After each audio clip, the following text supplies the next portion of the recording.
welcome to the Wild Hello. Wild West podcast. My name is Richie Riche of the MHRT Network. Of course, I represent the Denver Broncos from the Great White North. Over that away is DZ representing his Los Angeles Chargers. And down below, um, with a compensational mug behind him is Nav man representing his Las Vegas Raiders. Thank you for joining us, everyone, tonight. and we have a great show lined up for everybody. Um, so obviously we're going to be talking about the off season at this point with no football, on the horizon per se. Lots of changes made across all teams. We, have had some cycling in and out of coaches, all that sort of thing. Um, I suspect probably through this week and maybe a little bit into next, those coaching hires and changes will kind of peter out, and we're going to get to kind of the final state coming into the season, because we need to start prepping for the draft and evaluations, and you really can't do that unless you kind of know what you want to do and why you want to do it. And those coaches will help inform those decisions. We are going to talk about a bit of a speculatory topic today, and I think it's going to be a great one nonetheless. We're going to talk about three things that we'd each like to have our teams do in the offseason. These are our top three, and just to put something else around it, not necessarily what we think the team will do, but what we want them to do. Now, it could be both, by the way, right? Like, what we want and the team does could be very much, the same thing. Although I will tell you, I guarantee mine are not. Man, So that tracks. yeah, I guarantee mine are not. DZ, maybe we'll start with you and your Chargers. Curious as to what your top three are. Well, Off-season moves. I mean, it's no secret. I think everybody in the fan base that follows the Chargers knows that their main priority in the offseason, whether via free agency or the draft, needs to be offensive line. I think the Raiders probably share the same sentiment. But this offensive line was horrendous. And I looked it up. Justin wasn't the most sacked, but he was the third most sacked, 54 times last season. They struggled in many areas, but it also doesn't help that your two tackles got hurt early in the year, so I understand that. But at the same, and then heading into this offseason and this next season, they are changing their offensive philosophy, their offensive, I don't want to say identity, because Jim is still there and Jim still wants to have that bully mentality. But with McDaniel as this OC, his play designs, his play schemes favors more of a zone style on the offensive side of the ball. And you need guys that can pull, that can get to second level blocks. And usually those are more athletic types at guard and center. So like my ideal would be, sign a vet center, right? And I think everybody and their mother is drooling at the idea of getting Linderbaum, who is, everybody's like saying, hey, the Ravens don't have the money to keep this guy. It sounds like there's rumors that he has a medical thing, and who knows, but he's 25 years old. He's probably going to be the highest paid center, whoever signs him. It sounds like the Chargers, the Raiders, the Giants. Nav, you're on mute, buddy.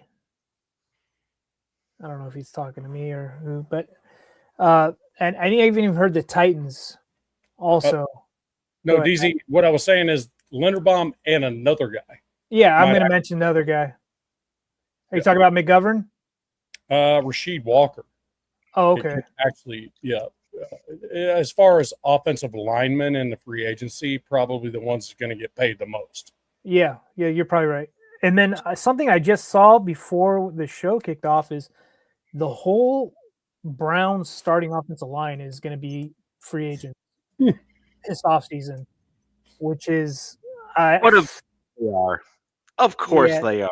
And look, there's some guys. I think who is it? Wyatt Teller. He said, "I'm not coming back." So, hey, he's a good get for Shit any show. team. But It's called a shit show. yeah. So look, I would sign a vet. This is my ideal, right? And this is kind of part of the mix of what we feel for our teams. I would sign a vet center, whether that's Linderbaum or McGovern. But look, there's other teams that are jockeying for it that have money, right? And then I would draft a guard on day 2 of the draft if I could. Now, Chargers kind of in a pickle with only 5 picks. They got 1st, 2nd, 3rd, 4th, and 6th round. I kind of think that if the player they don't want or somebody's not there in that 1st round, they're going to try to trade back and, garner more picks. Easier said than done. Now, I said this on last week's show. I've talked to Jack Kenna about it. I really want to draft a center, and maybe they can in later rounds, but I don't really want a rookie center starting because rookie centers struggle with pass protection, ID, blitz recognition, things like that, especially when they get into the NFL, unless they have 2 really good guards next to them, which right now we don't. So, the Chargers are kind of now in win now mode, and the window's open for them. But say you look down the hallway, you could see a window kind of starting to slide, right? But it's currently open. But they need to get the O-line fixed. And I agree with that. I agree with what Ed Winchell just said. That you get a line for Herbert that can stay healthy. It's on. Yeah. Oh, yes. And then a different scheme for him as well. I know Nav and I can argue about who had the worst line and yada yada. So we're just gonna say both our lines were just pitiful, and they were coached pretty poorly as well, and injured as well. So I don't want to get in the pissing contest of who had the worst one. We just both know that our O lines were subpar, and the fact for the Chargers that they even got into the playoffs with that offensive line is pretty damn impressive. But yeah. Thanks, Kona. I love it. Love you, no shit, brother. And then I'm gonna jump into 2, and 2 is kind of a 2-parter.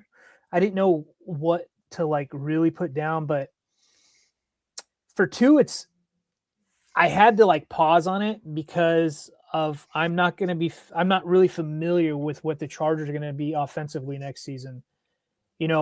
Everybody's like, oh, McDaniel does this and this and this, but they're going to be meshing something. Jim's going to give him the keys, but he's going to be like, hey, man, I still want to keep some of these aspects, going with this offense. So I was saying I'd love to add a boundary alpha wide receiver. And via trade, via whatever, is that going to happen? Probably not. They're probably going to run it back with who they have. Is that a bad thing? No. But, I think every team would love to have that alpha wide receiver, right? I know Richie's not too stoked with Cortland. Who? Tyreek? You need Tyreek? Is that what God, you're saying? no, dude. Keep that. Look, that was the hot thing that popped up. And I see fans are like, yeah, but this guy is we don't even know if he's going to be ready to play. His knee is jello. And do you think Jim Harbaugh is going to want that type of guy in his locker room? Probably not. With the history he has and whether he got charged or not, who knows? But yeah, I keep him. He can go back to Kansas City. They love to have criminals in KC. Yeah, it's weird that Raiders Unleashed just threw that out there. I'm sitting there thinking. I was thinking this earlier when I was just in my own world while the students were taking tests and shit. I'm like, what if the Chargers went out and said, yeah, Tyreek, come on in. And then got something from the Chiefs to give him back to the Chiefs. oh, then I'd be all over it. But Yes, you know what I mean. That's kind of now you're getting into like Madden schemes. But that's a whole new level where it's like, okay, well, I just want Chris Jones. now I know. Oh, I mean, he's still really good. I just don't really. Chris is really good. Chris Jones is really good. He shows up in the playoffs, so I'm not going to knock him. But we have seen his decline. His play decline, like it was super evident this last season. But they didn't get in the playoffs, and he shows up. What's up, Sacktown? The thing about it is with him, he's like the traditional nose tackle. Once your job is done, you're done. If the play is behind you, you're done. You don't run downfield to try to make a right. tackle. Yeah, he makes a lot of business decisions. Yeah. And then so that was the first part, is this boundary. I'm going to do a second part, and that second part goes into my third and final thing. But the second part is continue building the defensive line. Two of our main, or I wouldn't say main, but two big pieces of that defensive line is Khalil Mack and Odafe Owe are heading into free agency. And, you can see on people's lists, I think Odafe Owe was like ranked number 9 on somebody's list. Top free agents heading into the free agency. And there's a lot of teams that are looking for edge guys, right? And so he's going to garner some interest, and it seems like he's going to want to test free agency. And the Chargers did spend a 5th round pick to get him into LA from Baltimore. So I got a feeling that they're going to want to bring this guy back. Now for Khalil Mack, I've seen rumors of him going to Tampa Bay of all things for a year. Who knows? Who knows what Mack does? But this Minter style that's being taken over by Chris O'Leary really needs 3 decent edges to work.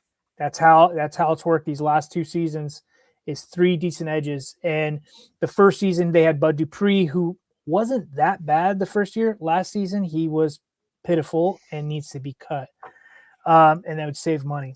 So you can draft an interior D lineman early, round 1 or 2.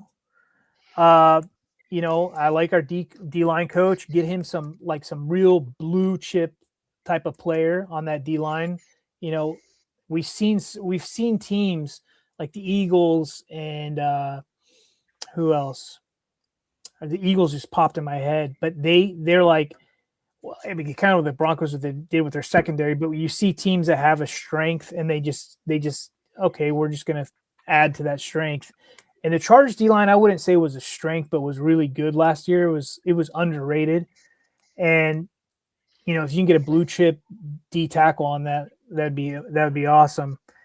And yeah, I'm looking at my notes, but to me, run stop means more than sacks. And you get a nice D tackle who can do a little bit of both. That'd be great. And there's some nice guys in this upcoming draft. And then in the free agency, I would add a rotational edge depth, right? Because I don't think Kennard, who was a rookie this year, is going to fit. He just looked like he didn't really look like he was ready for this style of defense. But it's kind of we all want that. Rorschach, we all want this. DZ would be the first one to tell you. Can you put that back up there? Yeah, we all want that. Can you put that back up there, Richie, please? From Rorschach. Yeah, that one right there. He just said, we don't want to hear it. No, we all want to hear that, because the NFL is the best when the AFC West is the best. It really is. Yeah, I agree.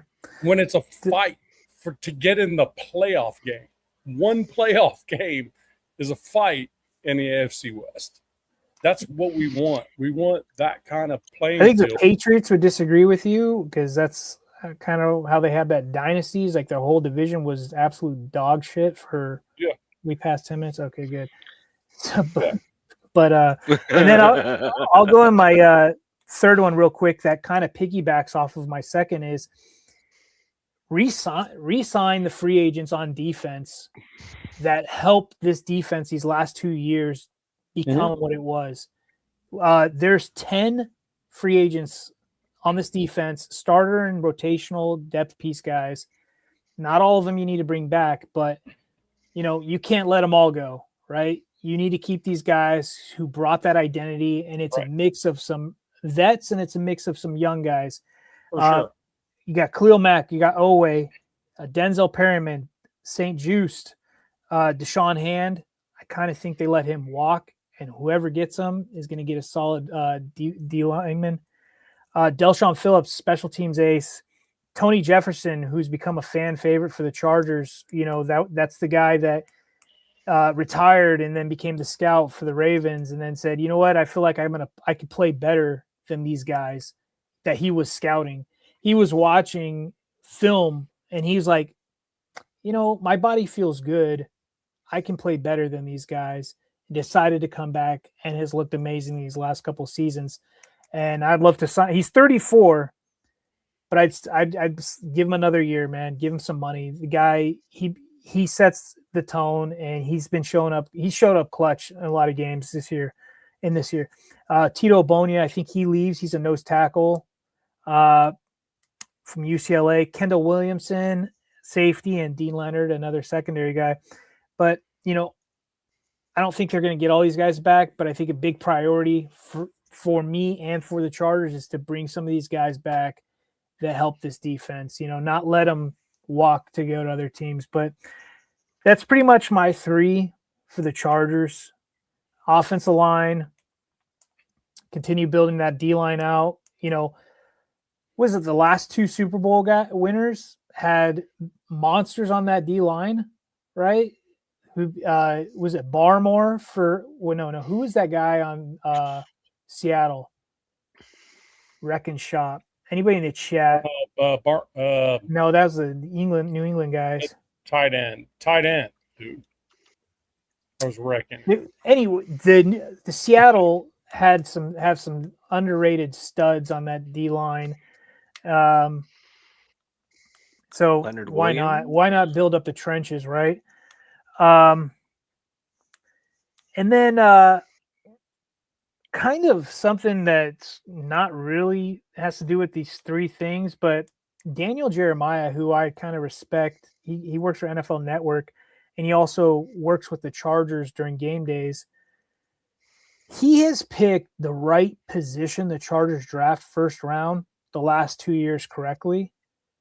And in his mock draft, he had the Chargers drafting tight end Kenyon Sadiq, who a lot of people have had go to the Broncos, because we know the Broncos would love a special playmaker. And that's a puzzling pick to me. But at the same time, if you guys watched this guy's film, if you haven't watched Kenyon Sadiq's film, I recommend it. Go on YouTube after our show, not during the show, and look up Kenyon Sadiq. He's a tight end coming out. This guy looks special.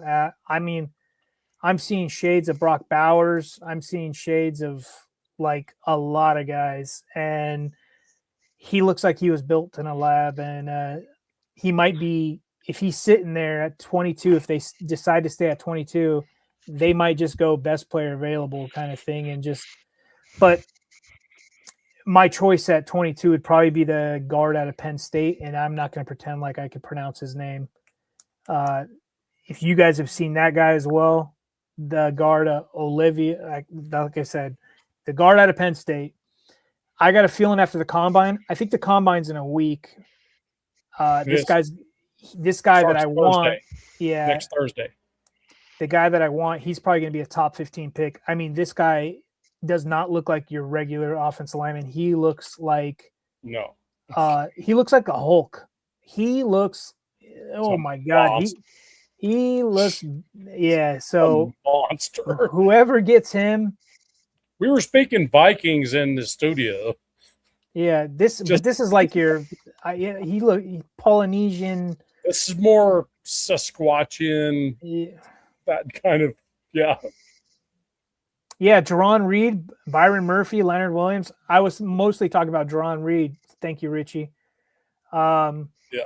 Yeah, so these Don't you dominant send that to him on IG? I had it ready to rock. Wait until he was done. I'll be like, hey, I know who it is. but those guys, they're help winning Super Bowls and they're showing up big time. So yeah, man, that's pretty much my 3. That's what I would do.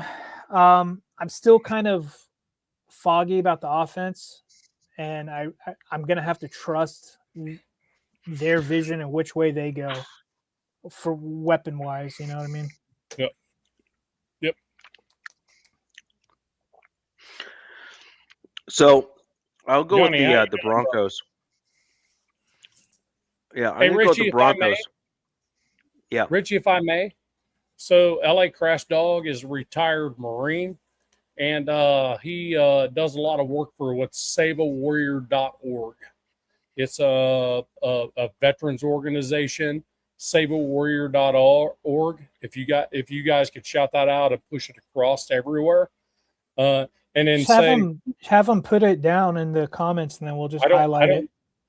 Well, you can't. No, just put down the website, and then we'll highlight it on the screen. So if somebody replays and watches this, they'll be able to see it. If you just put SaveAWarrior.org on a banner, that will be amazing. Okay, there you go. SaveAWarrior.org. There it is. And Father Tom sent you. Now, what was this again? What does Save a Warrior do? Save a Warrior is like Wounded Warrior, except for the fact that they don't keep any money. Okay. Yeah. Okay. All right. Yeah. I've heard. There you go. Good job, Richie. Save a Warrior. Oh, no, that says SableWarrior.org. Save a Warrior would be more like Star Wars. Oh, wait. Wait, is there a dash in there, or is it just all? No. Save a Warrior, one word. Okay. Warrior. SaveAWarrior.org. If you could do that for me, it'd be amazing. Not an issue. Richie's got it. That one right there helps folks with every dollar. Every dollar goes to somebody. Every dollar goes to a veteran who needs help.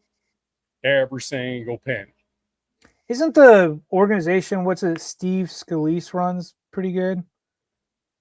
Yeah. Oh yeah, for sure. Yeah. I mean, they're all worth their weight. They're all worth their weight. No question. But I have heard of some that take a big portion of the money, right? Because I mean, the administrative stuff and people get paid. They have to get paid and stuff like that. It is what it is, and it's okay. And the more, the better, in my opinion. But SaveAWarrior.org is my buddy LA Crash Dog. Is a retired Marine, a decorated Marine, and that dude. I'm going to tell you right now, if he believes in it, I believe in it. Good deal. Okay, so good enough for me, man. For myself, so yeah, more of PTSD and suicidality. It's more of a protect our own. It's pretty much protect our own. So help us protect our own. Sorry, Richie, I didn't mean to interrupt you. I just found it important to make sure that was there. So, to go on with the Broncos on the same topic, and there's no way my team's doing what I want them to do. Like, let's just call it what it is. By the way, I found another Broncos fan that is basically almost in lockstep with me too, which is fantastic because I was beginning to wonder that they didn't exist. Just one. Just one? Just one. That's probably one I'm going to have after this show. Yeah, just one. So I have just a few general housekeeping items for my general thought of my team. While the Broncos offensive line, generally speaking, over the course of this year, graded out well in all the nonsense stats that people like tracking, when you actually look at what we did, like truly did, you have to start assessing whether or not it was the offensive line or the quarterback that was able to elude getting hit. And those stats are often not tracked properly. Those stats are actually not often tracked in terms of like, did Bo Nix just like avoid getting hit and then was he able to extend the play and then throw the ball down the field and therefore he, the O line didn't get a negative sack stat and, Bo Nix made a good play, right?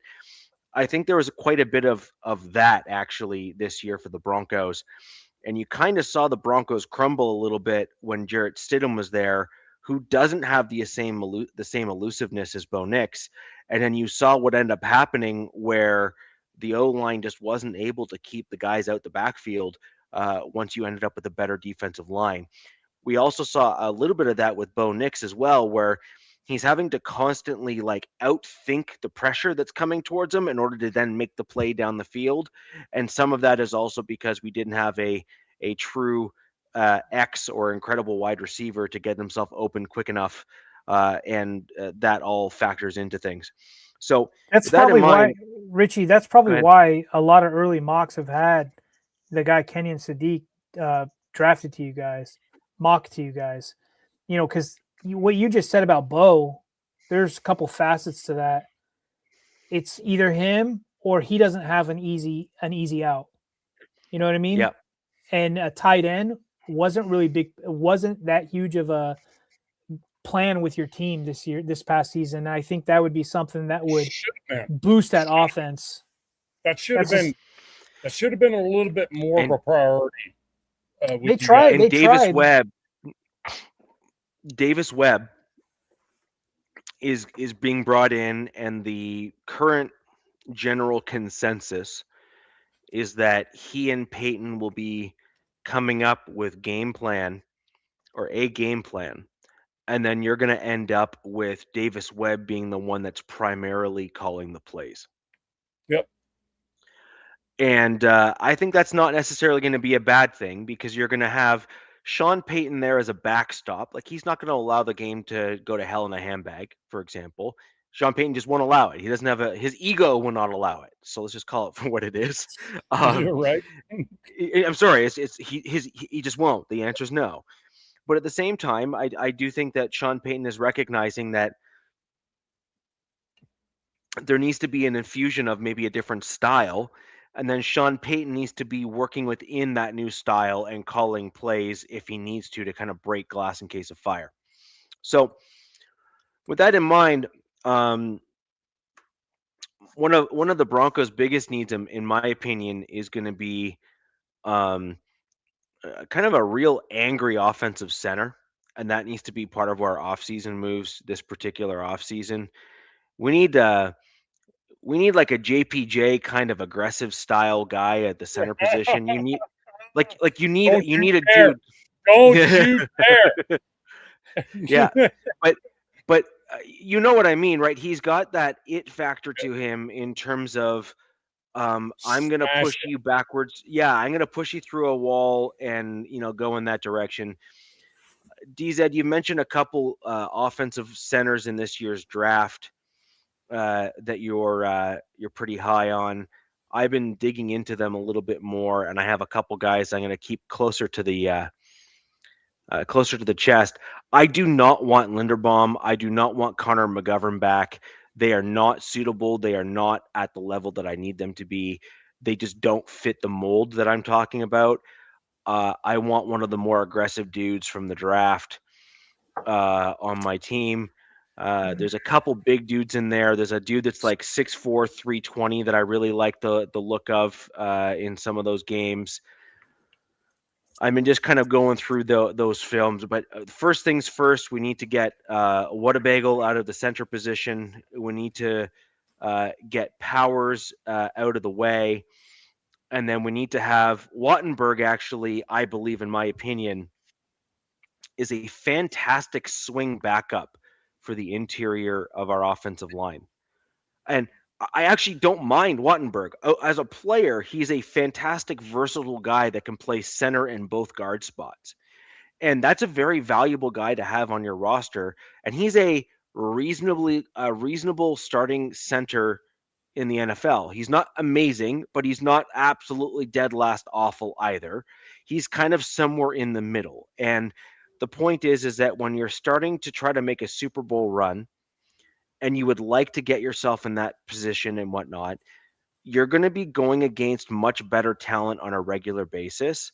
And you cannot allow them to have a straight line run up the middle because your center can't block worth a damn. You said something, Richie, like about you not wanting Linderbaum or McGovern. Now, out of us three, our three teams up here, your team's probably the only one that could go into next season with a rookie center and do well due to the offensive line play next to him, right? Correct. You need solid guards on each side of him, yes, especially vets. That could be like Miners is legit. Miners is a legit guard. But he's that guy, right? So now, depending on if whatever my team does in the free agency, say they go out and get two guards in free agency, I have a sleeper. Now, Ben Cleveland is on this team, and Ben Cleveland is a starting caliber guard. Ben Cleveland. So I'm thinking like they could run it with him and then draft and then get another free agent guard, and then they can go your route, which is get somebody in the draft. Which, by the way, 2 years ago was a good center draft. Last year, not so much, and then this year's a good center draft. There are some dogs in this draft, and like I said, this is Richie's like, hey, this is what I would do. I mean, yeah, man, there's some guys that, solid. So yeah, the interior offensive line is going to be stacked all the way through the 4th round. Dunker, dude. No question. Yeah, he's Iowa, Ohio State, Florida State. Think about where all the huge freaking offensive linemen come from and where they originate from. Out of the Big Ten, UCLA. They've got USC has a massive freaking guard too. I do not want to see the Raiders getting Linderbaum, by the way. Well, we're not there yet. But look, this is what I'm going to give you a reasoning. JPJ wrestled when he was in high school or whatever, or did he do it his whole life? Yeah, right. So did Linderbaum. Right. You put those two next to each other, that's bad news for D lines. They're moving people in ways that defensive linemen don't. It's a different thought process, though, isn't it? They know how to move people. I mean, this. I was just thinking, you get Linderbaum and JPJ next to each other, that is a force. I mean, they are punking dudes. Dunker from Iowa, that dude is freaking off the chain. That center from Iowa is freaking stupid. Yeah. Bad. He's just a bad boy. He's just unreal. Yeah, I mean, he's an offensive tackle height at center at 340. It's ridiculous. That's unfair. There's going to be a lot more guys that are going to it's Iowa, come out after. Look at it. Iowa, Illinois, Indiana. Indiana's center staying, I think. I see a tight end or O lineman from Iowa. I'm like, sold. Thank you. Okay, come on. Like that's who I go after. But I'll tell you what, there's going to be crazy amount of talent in the interior of the offensive line late in the draft. We hope. It's going to be, because there's also a lot of talent at wide receiver and cornerback. So it's like, where the skill positions, how that goes. It'll push that stuff out. So I'm just saying. I mean, maybe it is, maybe it isn't. Sorry. So my number one is I want to use that as a target in the draft, either first or second round, depending on where they're at. I want to go rookie in that position because you want them to develop with the quarterback. Bo Nix is now in his 3rd year here in the league. You want the center to be here for maybe another 2 years with Bo. Bo's now got a couple years so he can start working with the center, so he's not coming off it fresh. And then the center and Bo can really hone in and work on those skills together. and build that long-term relationship, which is low key one of the more important relationships to have with a quarterback and a center, so that they just have an unspoken language that they can sort of have in terms of altering pass protections and that sort of thing. Peyton Manning and Jeff Saturday is a great example of kind of that relationship that the center and quarterback had.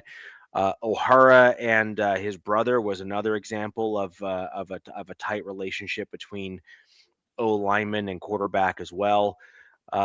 Just little things like that kind of matter quite a bit, right? And that center quarterback relationship where I'm like thinking of other ones. there's a few others as well, but I mean, really the big one that everyone kind of points back to is really the Jeff Saturday, Peyton Manning kind of thing, right? Like that's just a big deal. That was like, you just knew that was a thing, right? So that's my number one. Ideally, I'd then see Wattenberg move as a swing interior lineman, which is a great problem to have, right? Like he's not a slouch, but he's not a slouch. Like I'm not trying to like completely, slam him and kind of push him aside per se, but I do think that if you want to have a competent team and make it deep into the postseason, you need to really have the ability to push the other team around. And Wattenberg has struggled with that. He also oversells and overbites on his blocks in the middle of the field, which is really hindering his ability to keep and fend off the bigger, stronger, and more technically sound defensive linemen. Again, you saw that later in the playoffs against the Patriots and the Bills. Wattenberg struggled with that when he was playing. And you also saw him have some issues with some of the larger, more technically sound interior linemen throughout the season as well. So it's been a common theme for him. So that's my number one. Will the Broncos do it? Absolutely not, because they hate me. But anyways, that's kind of where I'm thinking what's going to happen. Sounds there. About right. But we're I all think with you. We're all with you on that. Like no one's going to argue and say, yes, having a better offensive line is a bad thing. I'm sorry. You're just stupid for thinking in that way. Next, we mentioned some things in the onset of the show. DZ, I think you were the one that brought it up with Seattle's interior defensive line, skills, Eagles. positions, et cetera, Eagles. Yeah. We've seen the mold. We've seen what that looks like. We know why it works, and those sorts of things. Now, the Broncos are rolling it back with Vance Joseph. However, I do think that if the Broncos are able to continuously field a top tier defense and have better stats even this year than we did last year, as an example, I think that Vance Joseph will get a serious consideration for a head coaching job next year rather than this year, which is what we were all thinking might happen. With that in mind, I have an interesting one that I'm throwing out there. And this is a common one in Broncos country, and I'm curious to what you guys think about it. The problem that the Broncos have right now is we have Jahdae Barron, our first-round pick from last year, who struggled a little bit, but we have a new secondary coach that is looking to be quite solid. And we think that that's going to help. Likely, I think the Broncos' thought process is that secondary coach is going to turn Barron around and have him, be a true starting caliber corner for us. The challenge right now is where is he going to start? I believe that the Broncos originally thought that Jahdae Barron was better suited for our team as a slot corner. Yeah. Except Jaquan McMillan said, "Hold my beer." No. Well, I think Jaquan McMillan was like, "I'm going into a contract year. I'm about to ball out." Yeah. And he did. There's that too. Yeah. Yeah. He was like, "Look, I'm not going to let some rookie, and he's probably going to get paid, and he'll probably be gone. He could get paid with Nav's team next year, probably. Never know." My thought process is this, though. I think that the Broncos, in my opinion, I think this is what the Broncos should do. I think the Broncos should keep McMillan and bring him back on some kind of worked team deal that makes sense for his skill set. Get him paid, but allow him to dovetail in with the teammates that he's already meshed with and in a city that he's established himself with. And I think that there's a deal to be made there to keep him on the team. Now, this brings me to where I believe my team should go to leverage a relatively deep positional group for us in the cornerback room, and that is Riley Moss. Riley Yes. Moss is a predicament for us. He is It a is. top shelf corner, like legitimate top shelf corner, But it's tough. except it's super duper tough having him on the boundary with PS2 on the other side, and the fact that his natural default mode is to grab and get handsy Yep. if he gets beat because he's athletic, but he's not elite athletic. But he's still a youngster, bro. He is, but hear me out. He is now on year 3 going into year 4. And the Broncos won't have the money to pay him. I got you. Bring him on over. We have that money. So bring him on. Well, hold on. This is where it could get interesting. Now, Riley Moss is statistically wise, he's in the top 5 to 7 corners in the league. Stats wise, probably. Yeah, stats wise, top 5 to 7. Yeah, I would say so. And like that's legit. Like that's not like nickel, that is. That's our nickel perfect. No, he is a legit boundary corner. Like he is. I'm with you, but yeah. I mean, surely at his size and speed would be the perfect thing we're missing. Yep, you're right, Richie. Top Riley 3, Moss 5. Yeah. They got him at 2, but then there's other guys: Mike Jackson, Tyson Campbell, DJ Turner, Kamari Lassiter, Nixon, Kool-Aid McKinstry. He's up there with passes defended leaders. Yep. He had 19, which is at the tops last season. Yeah. But this is what I'm saying is that it is undeniable. And the thing, Broncos country doesn't want to admit this, right? Because they've seen a couple penalties and he kept on getting flags thrown at him for like BS reasons and stuff. But the Broncos country doesn't want to admit he is a like top shelf corner, period, in the NFL. Problem is that is going to command a dollar figure that we won't be able to afford, and it doesn't make sense. We need interior defensive linemen, especially bigger dudes that can rush the passer. And that's a position group that we are going to require coming into the 2026 season. And if we hope for Jahdae Barron to kind of fill in that role and maybe draft a young guy to develop, that's probably better suited for our team. My proposal would be to take Riley Moss and trade him in some kind of a straight trade for an interior defensive lineman that can rush the passer. Because you're talking about dudes that are going to be getting paid salary-wise in a similar vein. I don't know, man. And pass rushing D tackles are getting pretty valuable as of late. Yes. I know so is Riley Moss. I mean, his stats back it up. So is cornerback. Yes. That's tough. There's only 2 players on the Raiders that you would even entertain on that. Adam Butler or Malcolm Kuntz who can go in the middle. So I'm just saying, right? He's probably not going to be. More than likely, probably going to be. So, like you need a rushing interior guy on the Broncos D, and then the only other exception to that I would throw out there is you trade a corner for a wideout. Again, you're talking similar dollar values on the roster. I would not go there. If I were on your side of things, I would not go there because it's just not available. Unless you're talking Alec Pierce, which is a possession guy. He's not a barn burner, even though every time he catches the ball, it's 18 yards. You know. Yeah. So I just think there's other options, like some names are getting thrown around, like AJ Brown. Some other names are getting tossed out there as well. Now, I'm not necessarily saying I'm high on. But you're not going to get AJ Brown for him though, without some compensation on the other side of it. You're not going to get AJ Brown just free and clear.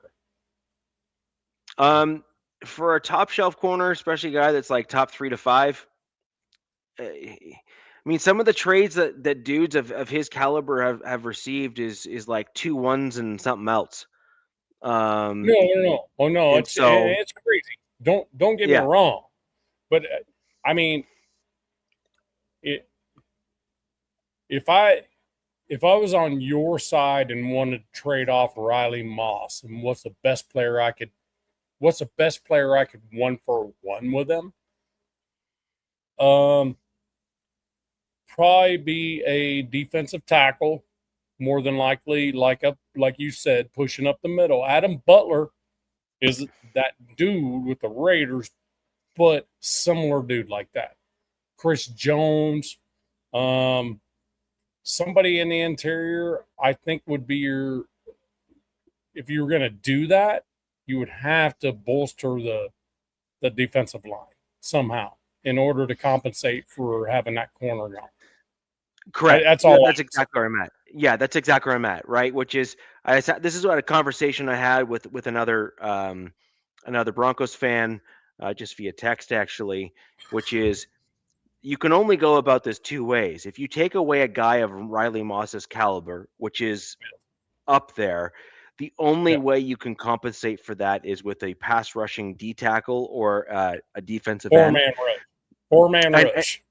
Well, no, but the thing is, you get up the middle and you get to the quarterback to prevent the passes from getting to the corners, and that's really your only hope, right? Is because it's not about Riley sacks, pressures. Yes, exactly. You rush the passer, force him into throws that he doesn't want to make, and you put yourself in that position. So that's kind of where my general thought process is, which is Moss is a guy that we're not going to be able to afford as a team. And if we don't trade him for capital or player, we're probably going to be shooting ourselves in the foot because we won't be able to pay him with a PS2 salary and the other ones and Bo Nix coming up too, right? Like we have to be realistic in terms of what that's going to look like. So that's my number 2. My number 3. Real quick, just for the chat, because some of my guys are in there. Bourbon County Raider, I get you. Yeah, I'm with you. It's just not my turn yet. Just not my turn. I'm with you. I got you, 100%, bro. Yeah, that's exactly where I was at, Robert, as well. By the way, and you may or may not follow me regularly or know my general mantra, but like there is no bigger pounder on the table for a rushing, bolstered, angry defensive line than me. Like that's been my thing. Like Nav's heard me in the chat more often than I'm like D-line, my man. D-line. Let's go. Let's get that D-line going. Let's get upfield. Let's go. Yeah. Let's get the pressures. Don't care about the sacks. Just need the pressures. Exactly. Sacks come with pressures. Eventually they do, and again, if you have the Raptor speed style on the edges with the outside linebackers that can help seal those edges as well. One way or another, the quarterback will either go down or be forced to doing something real stupid real quick, and that's what you're looking for, right? So that's that. Now my number 3, and this was actually a tough one for me, so I'm going to give you my number 4 first and not talk about it really, just blurt it out.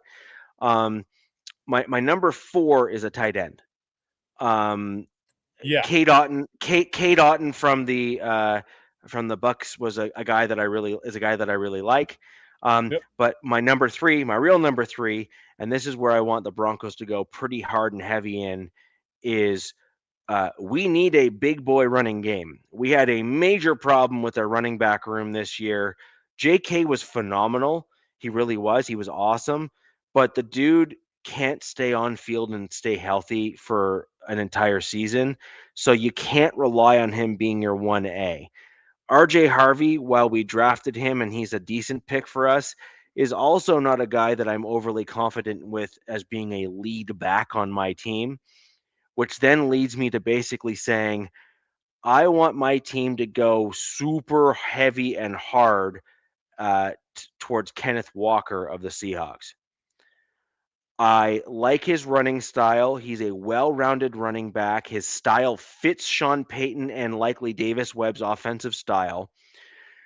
I'm proposing that we basically cut bait with everybody else, but I also want to bring back JK if he's willing to come back on a really, really team-friendly deal and relinquish himself to being RB3 for the sole purpose of being like the guy that just comes in. And let's put it this way, if you have JK as your running back 3 and he's the guy that's closing out games to grind out stuff, you have a legitimate shot at getting like 7 on those, like, gee, wouldn't it be nice sort of play. Right? He's that good of a running back. And that to me gives us I'd like to see Walker as our running back 1. I'd like to see RJ Harvey as our running back 2, and then JK as our RB3. And I want us to draft a guy between the 3rd and the 5th rounds in this NFL draft. Wow, That's what you're hoping, right? That's his number 4. I know I went off on number 4. We are only discussing 3. I agree with Matt Marinovich. I don't think Walker goes anywhere. I think the only big name running back that gets signed in the free agency is Breece Hall. I think he gets. I don't think so either. I mean, they can franchise tag him too. They have nobody else to do that to. That is true, but I think he wants the hell out. Yeah, it doesn't matter. Yeah. I mean, what are the Jets doing? There's a lot of good running backs hitting free agency, but the thing is almost all of them look like they could possibly be re-signed. Like they're not going to. Yes, I mean, pretty much all but a couple. Yeah, but I mean, I could see why anybody would love Walker. I mean, he's just freaking beast. He's a stud. Crazy part is that freaking David Montgomery is going to be a free agent.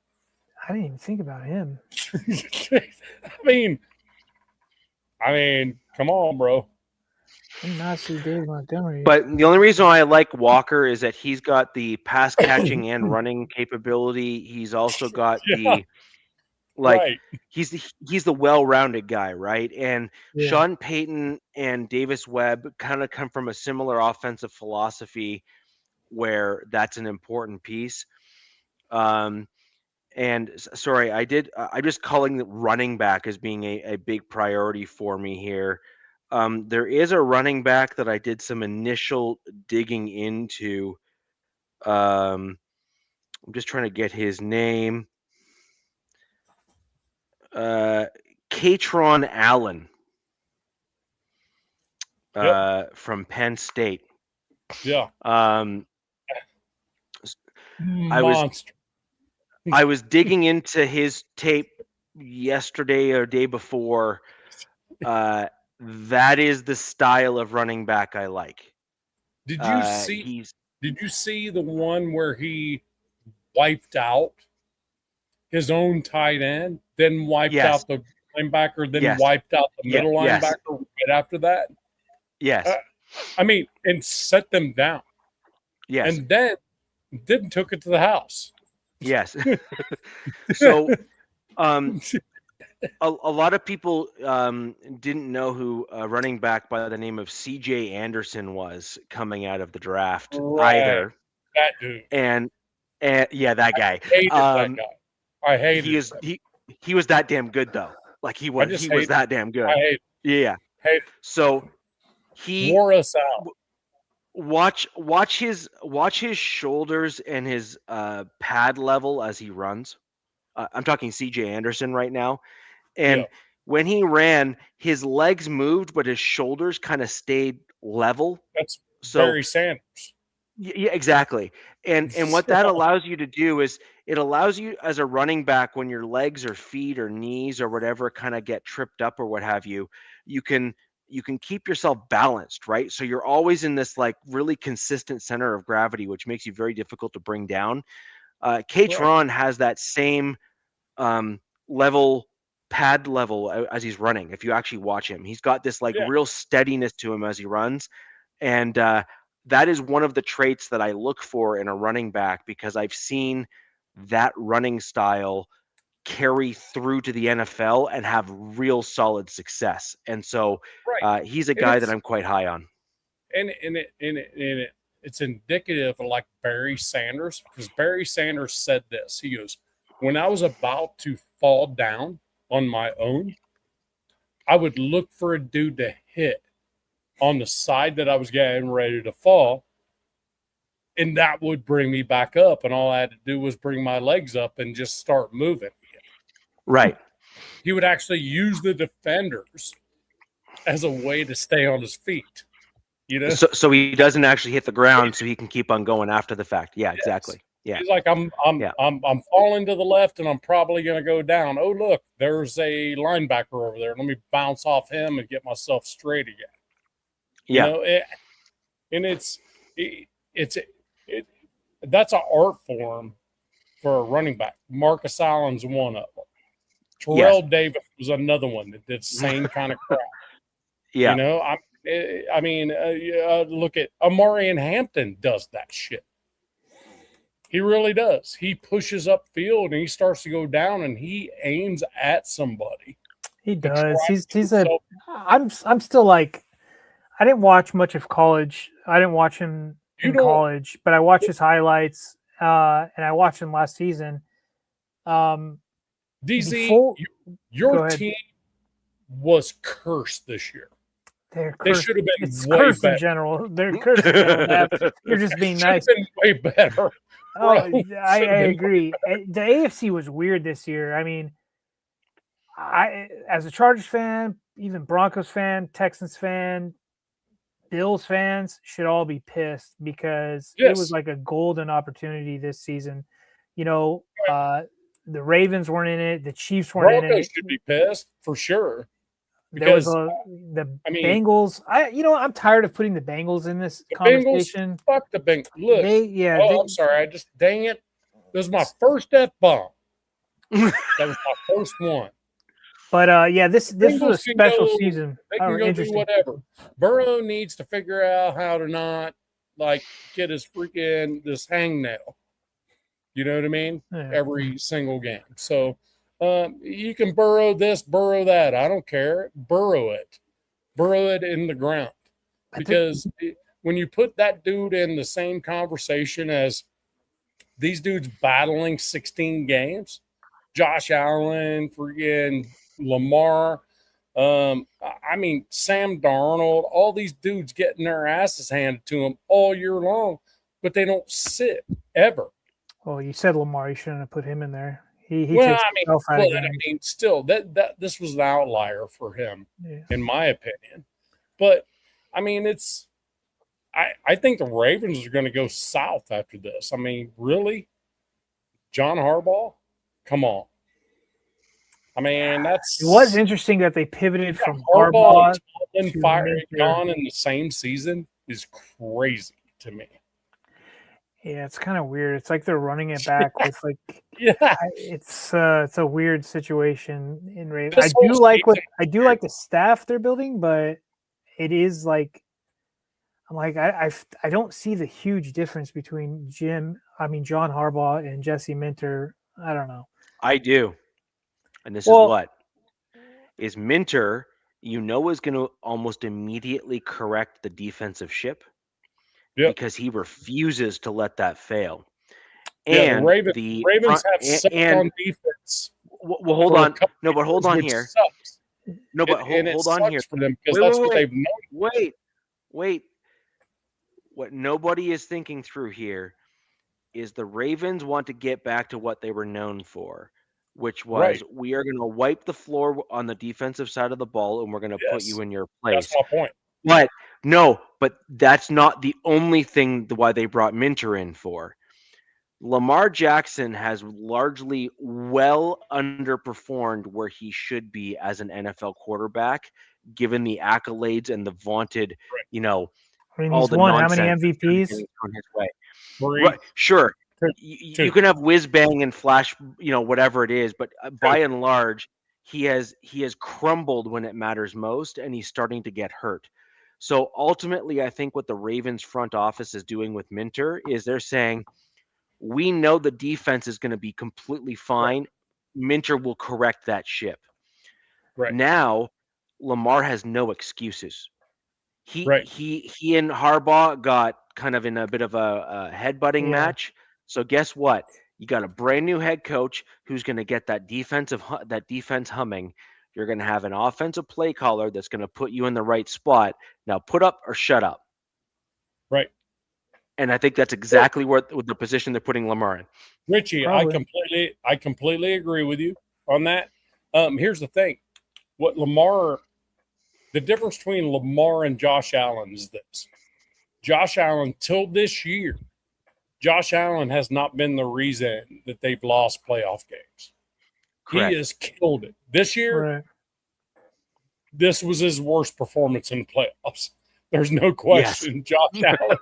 Josh Allen was not good in that one. I mean, outside of Josh Allen, it was Cook, his running back, and that was pretty much their whole offense. And you could sprinkle some of their tight end play in there, but their number one receiver is a dude named Shakir. Yeah, right. For crying out loud. Yeah, they've got to do a better job to surround Josh Allen with some better talent. But then, didn't somebody say they just got somebody from the Bills? You guys just got somebody from the Bills, right? Coach. Or was it Broncos did? Broncos got the coach, the wide receiver coach. Yes. Okay. What are the Bills doing, dude? The wide receiver coach, Shakir is Shakir in and of himself because of Kirk, for crying out loud. He didn't have anybody else. He also developed a couple other slot guys on that team as well. Yes. So Isaiah McKenzie, Isaiah McKenzie's another guy that a lot of people don't remember, but he was with the Denver Broncos. He was called the human pinball machine, and he was a electric return guy in college. Yeah. The Broncos had him for a season and then let him go. The Bills picked him up, and he was like a staple wide receiver for them up until like a year or two ago. And I'm pretty sure that's the wide receiver coach that really like elevated McKenzie's game. And there's been a few other dudes, by the way, that the Bills wide receiver coach has, we'll call it, borrowed from the Broncos, as it were, and elevated them to be, quite competent NFL receivers and succeed. Including another guy that I really like, Jalen Virgil. I saw him. I think he was with the Bills, or if I'm not mistaken, for a period of time, or maybe the Lions. Maybe I'm getting my teams mixed up. But he was another guy that came from the Broncos and then was with a different team and really showed out. But that guy's developed. Basically, he's taken mediocre talent and turned them into elevated wide receiver talent, basically allowed them to outplay where they should have been. Days. Yeah, exactly. Whatever a Pro Bowler is these days. Yeah. He's 1,000-yard receiver is worth thinking about in this league. Yep. Yeah. So, I do have a question for you, Rich, before it's my turn on what the Raiders need to do here. My question is, Michael Mayer, Riley, and Michael Mayer, is that an even swap? Ooh. No. Oh. No? No. Hang on. Positional value matters. Well, that's true, but you need a tight end, and this guy can do both things. they would love to have a cornerback, and they would still have to pay him. I mean, I guess you got that one. So Mayer's still on his rookie contract. Yes. I mean, so is Riley, though, No, right? no, this is it for him. Okay. This is it. Dude, I don't know, man. That's a pretty slick trade, in my opinion.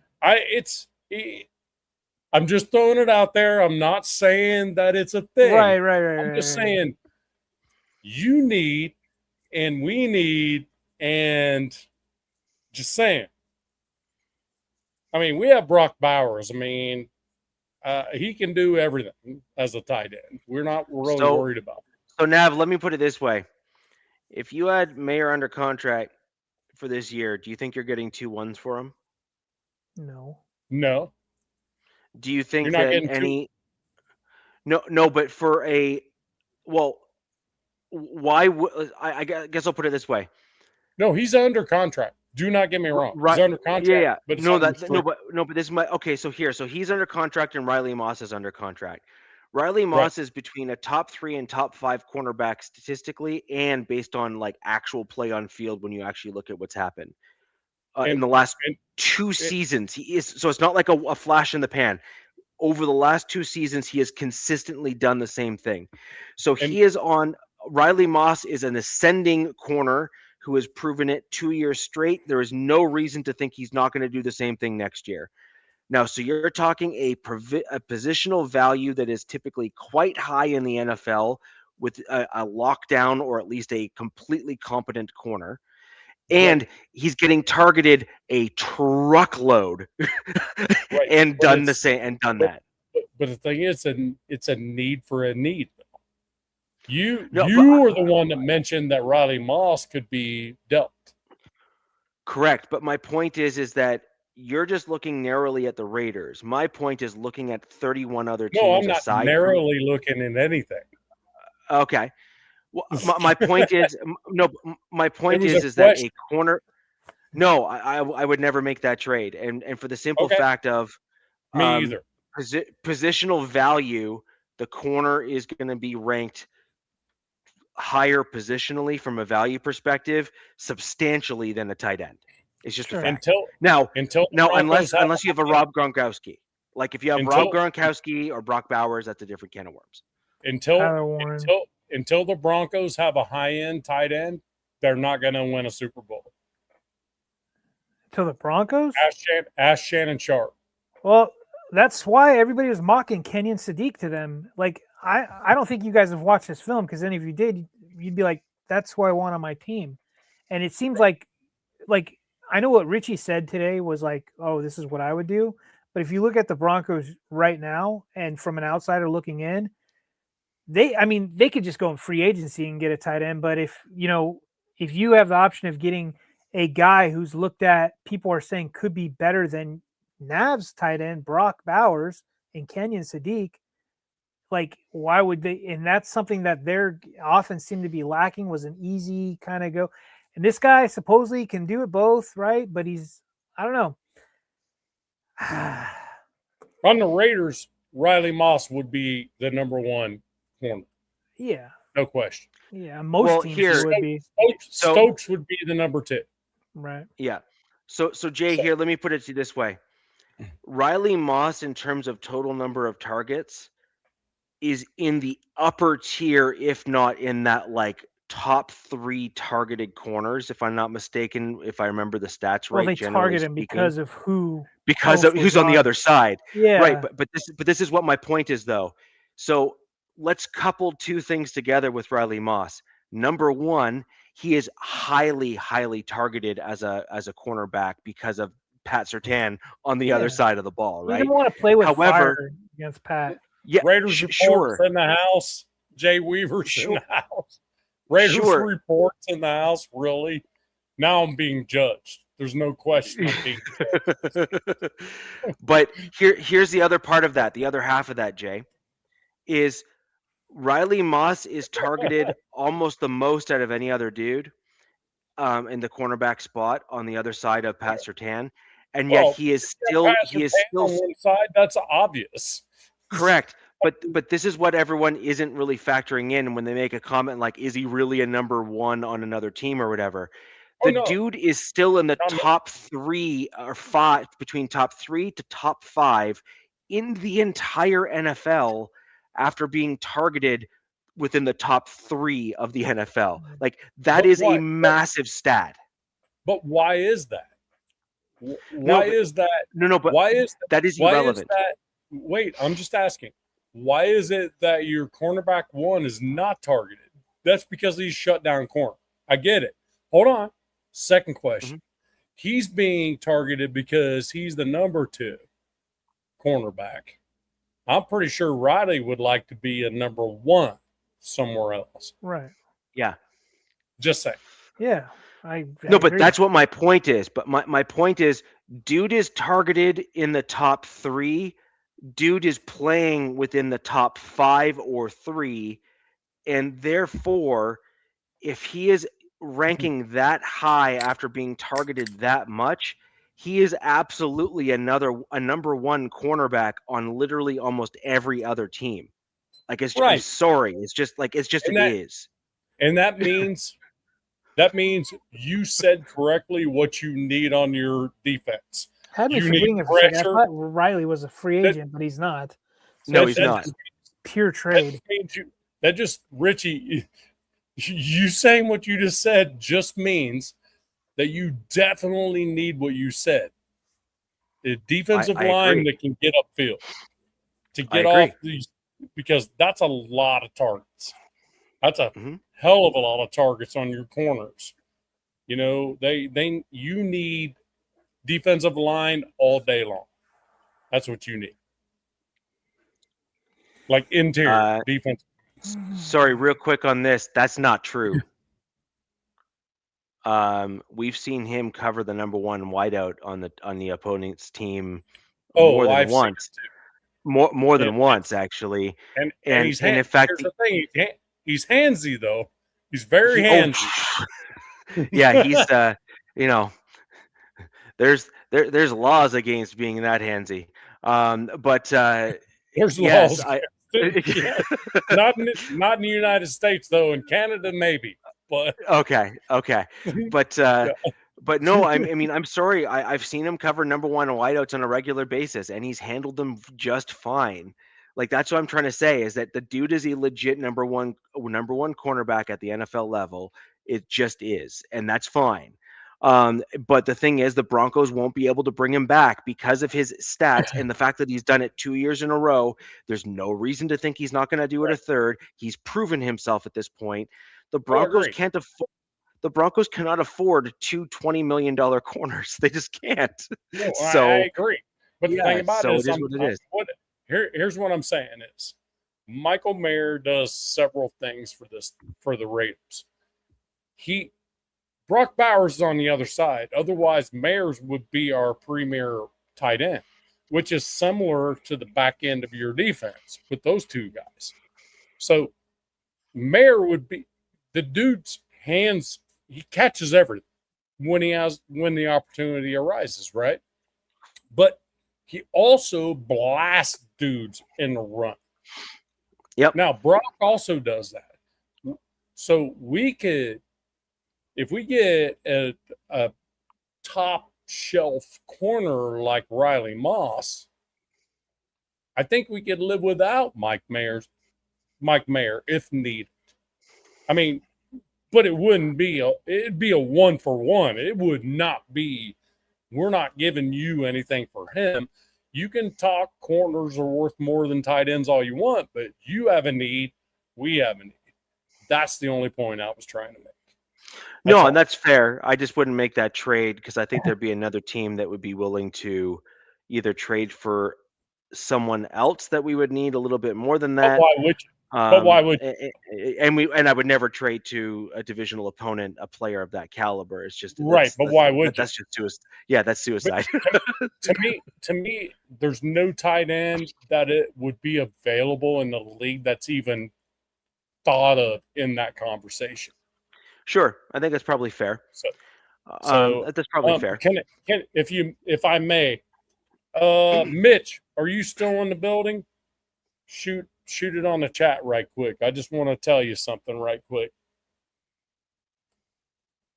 Mitch, Raiders report is out of Dallas. They're a huge company. They have different stuff like that. One of the guys that kind of got me into doing the content creating stuff, and I just want to give him a shot saying thank you, man. Appreciate you coming in. Big time content creator for the Raiders, and everybody in here pretty much knows who in the hell he is if they're Raider fans. So I've actually seen a bunch of his stuff, so I know who he is too. So that's fantastic to see him in here.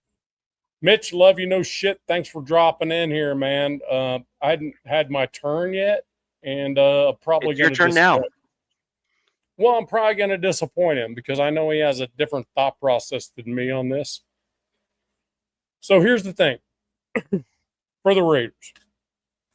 One, last I checked, we do not have an offensive line coach.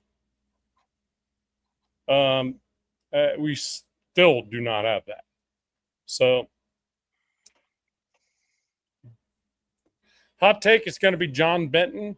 And the only way we do that from the Seahawks is we have to name him the assistant offensive coordinator to make that happen in order to laterally move him to be the O-line coordinator.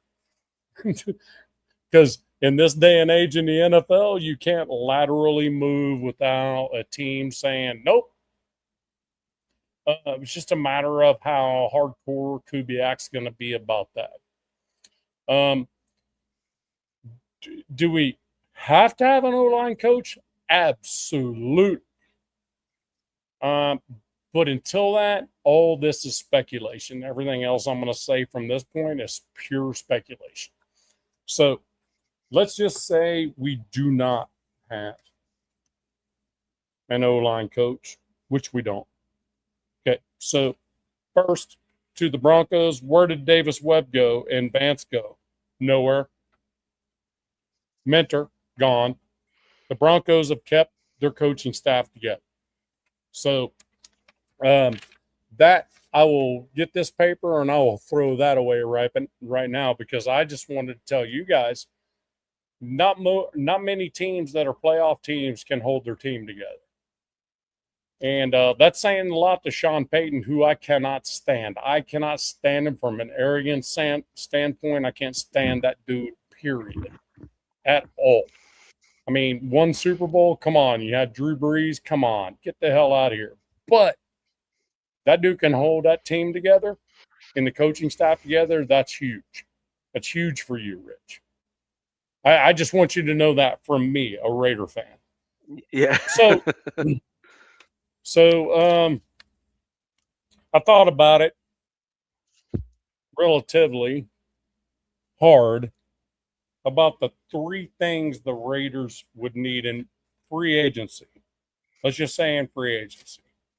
I'm not even going to talk about the draft so much because I think O-line with all the receivers, corners, linebackers, and all the stuff that are going to be available in the first, I don't think O-line needs to be addressed too awful early, but I think we need to figure out the D-line. So let's talk about our needs is a nickel corner. We definitely need a nickel corner. Okay, so a nickel corner, I looked at it and was kicking it around in free agency, and I'm sitting there going, okay, let's see, how many freaking books do I need here? Mike Hill. He's 5'8". He's done very well. Just can't seem to stay healthy, but he's a 80.9 PFF, 91.7 against the run, runs a 4.55 40. I mean, he's injury concerns are there. Not probably the best call, but about $5 million for 2 years worth shot. I mean, I'm with that. And then here's the thing, and this is going to piss a lot of people off. Trevon Diggs. Trevon Diggs is not Stephon Diggs. This dude's a defensive player. Okay, you guys know that. Dallas, right? Let me tell you something about this dude. 6'1", 205, 20 picks, and 20 solo tackles. And 201 solo tackles in 6 years. I mean, come on, man. 20 picks, 201 solos in 6 years. Really? How are you not interested in that dude as a free agent? Free of any contract at this point, none. You just, at the right price, why not? So, injury concerns? Yes. The Diggs family apparently has injury concerns. But the thing about it is, you get him on a 2-year deal, say $5 million a year. And there's our cornerback 1. Okay? Just saying, not interested. I'm really not interested, to be honest with you. But if you're going to get a dude, that's the dude. He can be a nickel. He can be your cornerback 1. He can be whatever. The dude is a ball hawk. All right. So my other thought was D-line and O-line for number 2 and number 3, right? So let's talk about D-line. You're not going to like this. John Franklin Myers. That's definitely it. If it ain't there in free agency, then I got really nothing else other than Calais Campbell. I mean, and to be honest with you, I'm not sure any of it's worth it. Now you look JFM at the O-line. is. What's that? JFM is worth it. He is a good, and I mean like a fantastic player. I'm telling you, but that's a takeaway. So it's one of those deals, right? So Linderbaum, dude, he's 6'2", 296. He's got 10 holding penalties in 4 years, which isn't terrible. Good, bad, we don't know. Is he aggressive enough? 19 total penalties accepted in 4 years, not bad at all. 66 games started and 66 games played. That to me is a bigger deal than any of the rest. Is that he's played every single game in his career over 4 years. Every single game. That's a bigger deal for me, for Linderbaum. Yeah. However, he gets beat on the run big time. The dude cannot run block. Okay? Not sure it's enough for me for a 20 mil plus for a center, because that's what it's going to be, 20 mil plus. Rasheed Walker's going to be pretty much the similar out of Green Bay. Pretty much similar O-tackle. He's a center hybrid type guy. But 6'6", 324, I don't think I want him as a center. So so here's my thing. JPJ on a rookie deal and rebuild and progress makes more sense. I mean, there's no reason to spend that kind of money on interior offensive linemen when you're rebuilding stuff.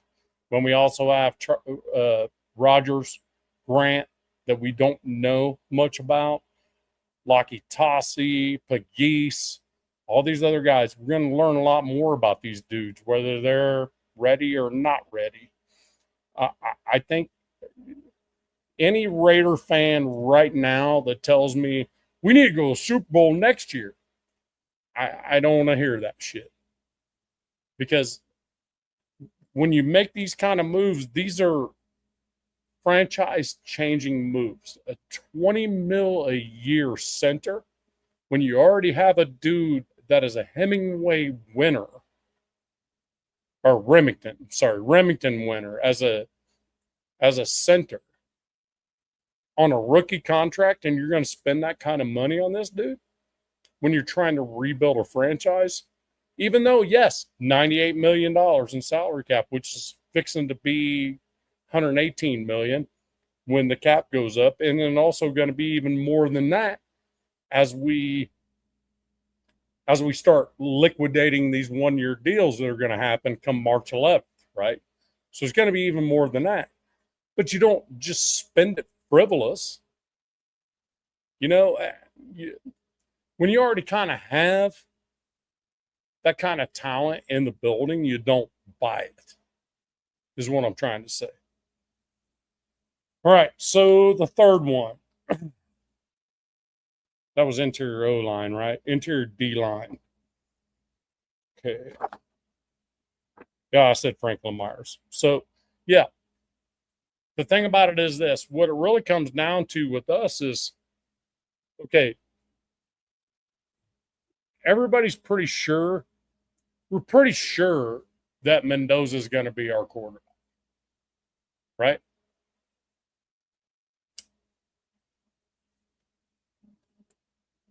If that's the case, we got to have a dude in the building, a quarterback in the building that can show him a little bit what the NFL is about. And we can't have an asshole in there. You know what I mean? Can't have, don't want to say Jameis Winston type of attitude, you know what I mean? Or some, you know what I mean? Like, got to have a certain dude.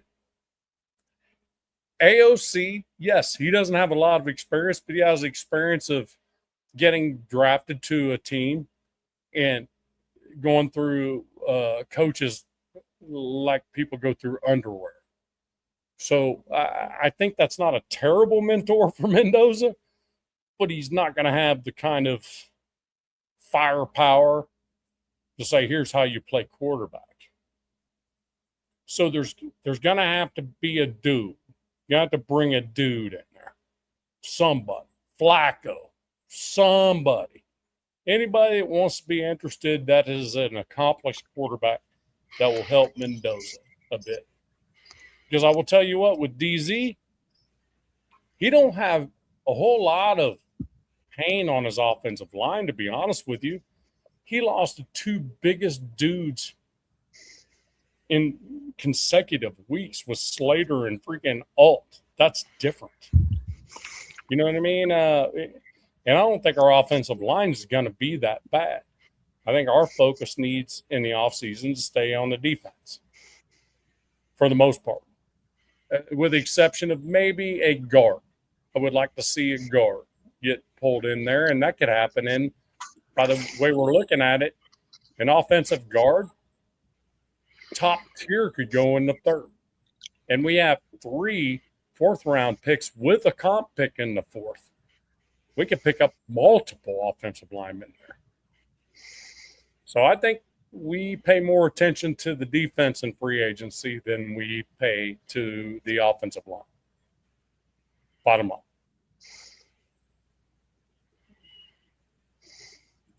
And if we wanted to get a complimentary running back, let's see.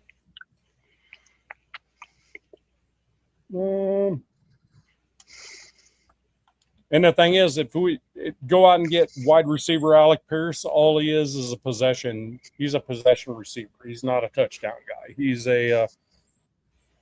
gets 18 every time he touches it, but he doesn't score a lot of touchdowns. So, but if you look at this, where'd it go? Hold on.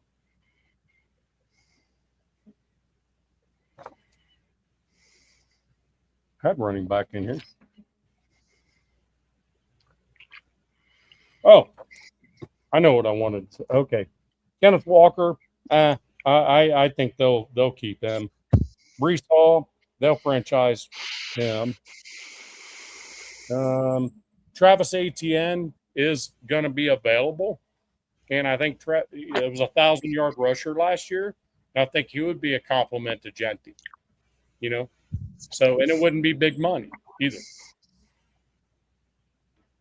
So I can see all those things happening. The thing about it is, until we have an offensive line coach, we just don't know. That's the truth. That is really the truth. Because we're not going to know how important everything is until we get everybody in the building, coach-wise. That's the unfortunate part of having to wait for your head coach to win a Super Bowl. That's what it comes down to. And I'll be right back.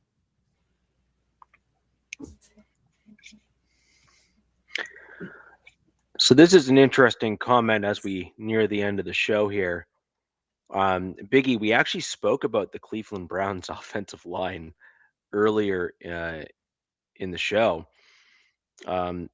If we read everything correct, I believe we came to the conclusion that we think that all of their offensive linemen are actually free agents this year, to some varying degree, whether it's an unrestricted free agent or just free agent. I think we worked it out where we thought all of them were free agents this year. And yeah, I mean, the left guard could be an interesting pickup, for example.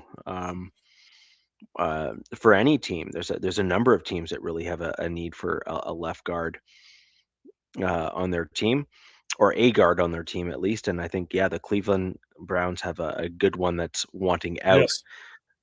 Likely, obviously, because he's looking for a team that he can move to try to get a ring on that finger, as it were. Now, no offense, Nav, I think that the problem that your team has is that you need to start stacking bricks for the next few years to kind of get yourself to those next steps. I think in maybe a year, maybe 2 years, probably, you guys will start being legitimately competitive so long as you make good decisions on your team.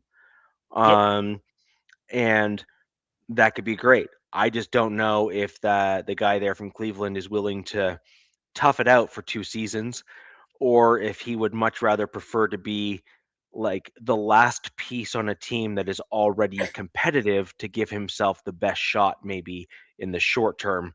Because, these guys that are nearing kind of the latter part of their career know full well that, they're nearing borrowed time at this point at the NFL, when they're when they're at the certain age there, just because they know that they're one injury away from potentially not being able to play again. So I think that's a fair comment to make for some of these older guys. And that's where a lot of fanalists and fans and stuff don't quite understand. It's like, why did that old free agent go to that team for that little money, for example? And it's like, well, because that dude realizes that if he takes a lesser deal at the back part of his career, that there's a legitimate shot that he could end up with a ring, for example. And that's really what it comes down to.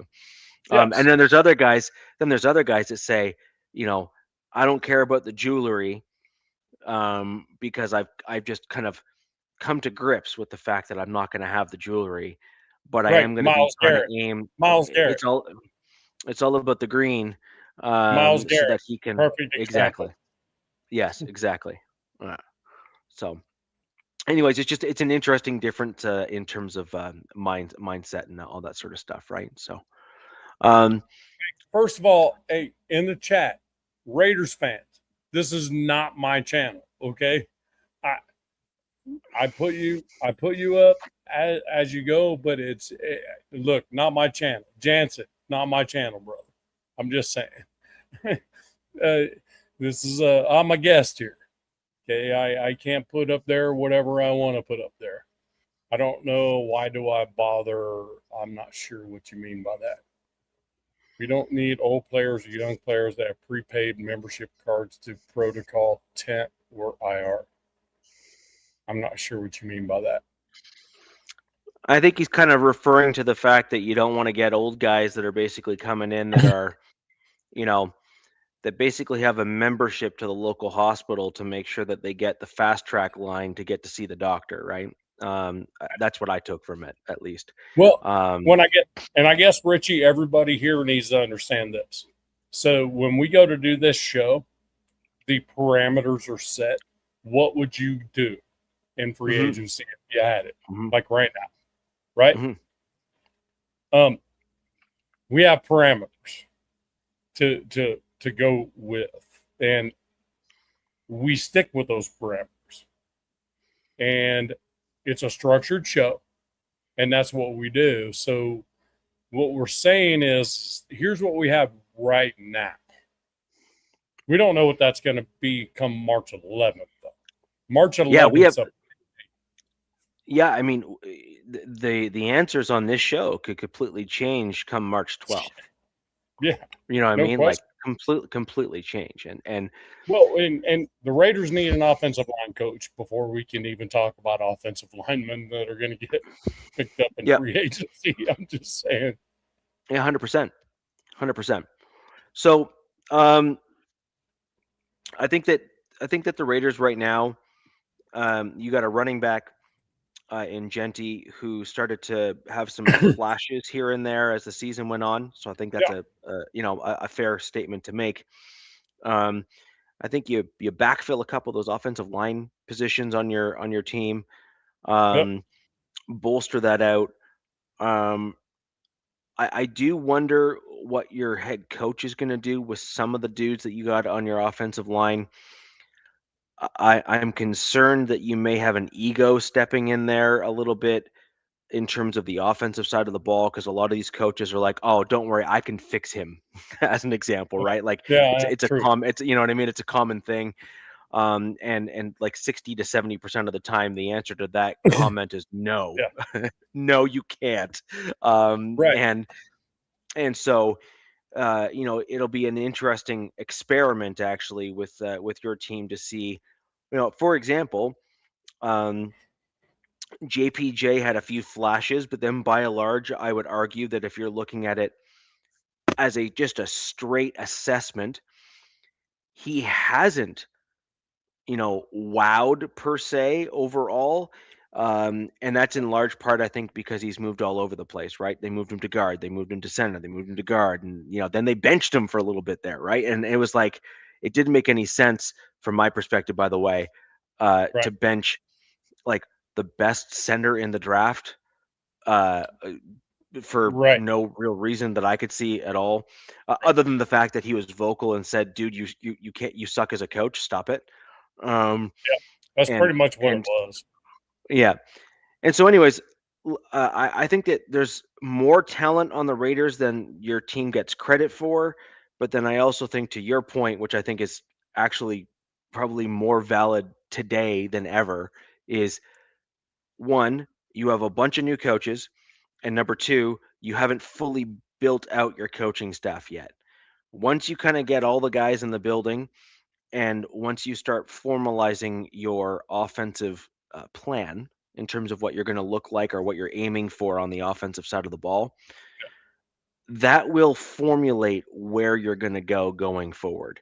If you get a guy that likes the power and maybe inside zone combo, which is a common one, then you need a certain type of O lineman in order to play that sort of football. If you Right. want a guy that likes the outside zone blocking scheme or whatever the case may be, by the way, I'll give you a hint. You have a Kubiak in the building. Mm-hmm.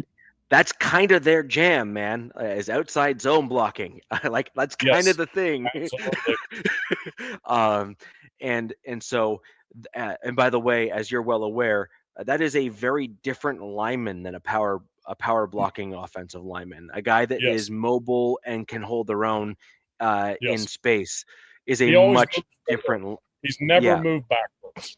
yeah. And so, Here's the thing. Here's my common thought about JPJ is this. When you move a player out of their normal position and they have to play in a position they're not accustomed to, that's what tends to get them hurt. correct. So if you notice, that's what happens.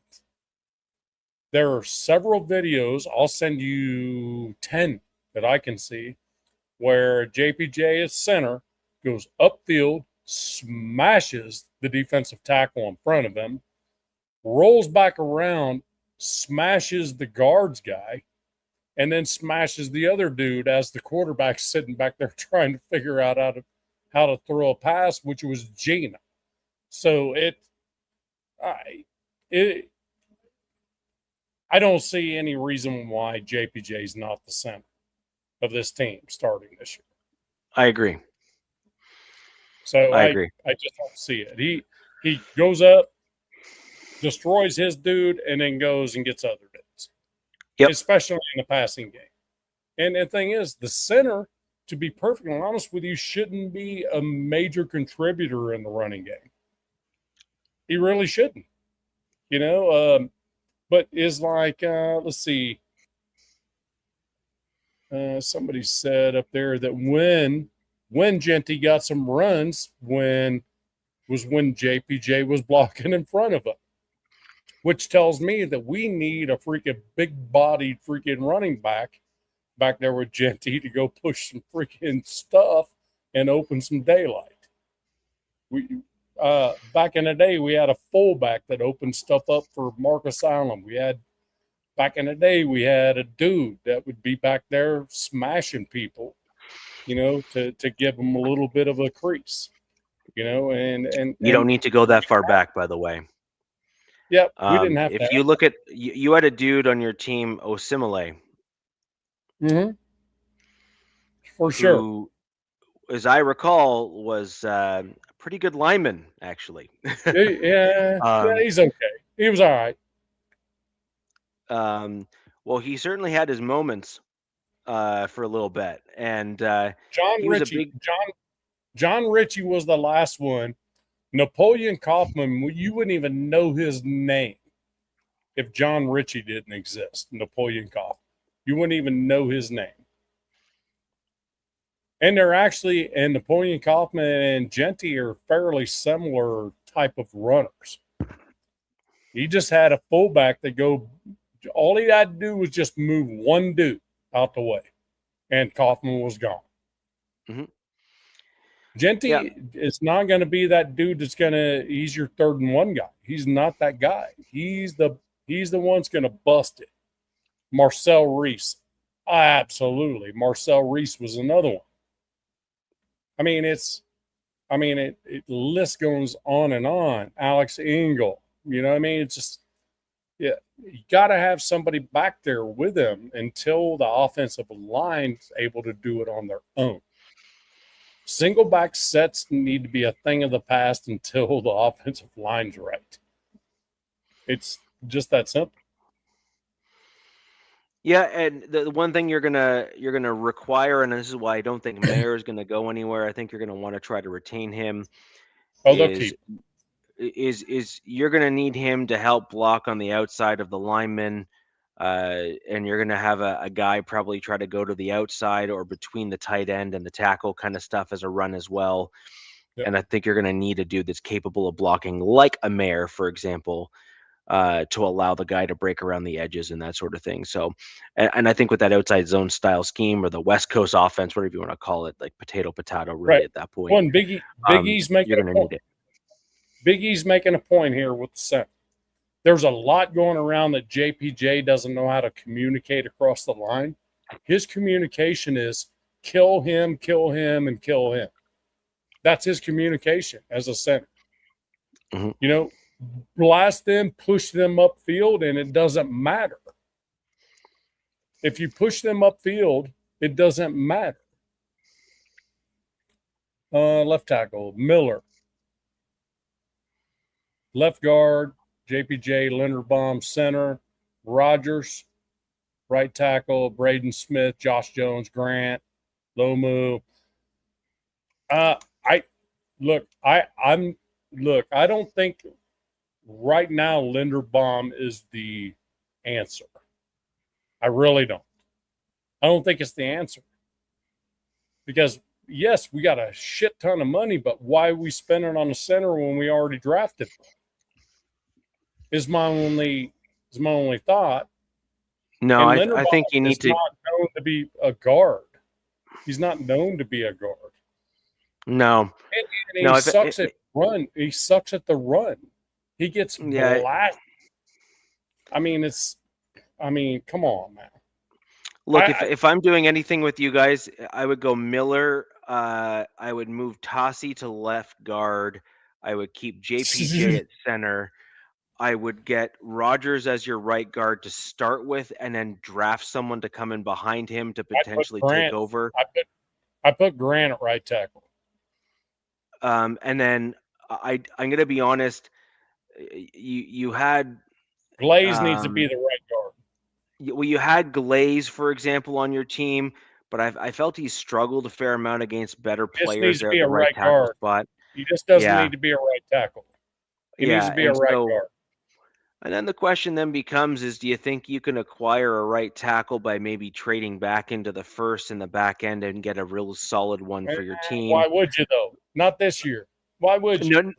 No, because you need one. Yeah, but why would you this year? Yeah, for starters, if you solidify your offensive line with young offensive line talent, you have JPJ's got another 2 years, I think, and then you got and then you got like the rest of your guys. Like Rogers is a rookie, so he's going to do a second year next year. Yes, Rogers. So you got some. Yeah, so you got some years on those guys. So why would you get a right tackle? Because you got guys that can build some chemistry with themselves for 2 or 3 years, making sure you got the right guys in the right spot. Yeah, and if they make sense, then you can extend them, right? And that's a key. What Pete didn't do was allow an offensive line to create chemistry. They changed it over and over again. You can't just rotate an offensive line like that over and over again. You just can't do it. No. I mean, yeah, if there's rotation in for a spell to spell somebody because they are freaking dead, that's okay. I get that. But to change it every game, that is just asinine. I don't get the whole process there.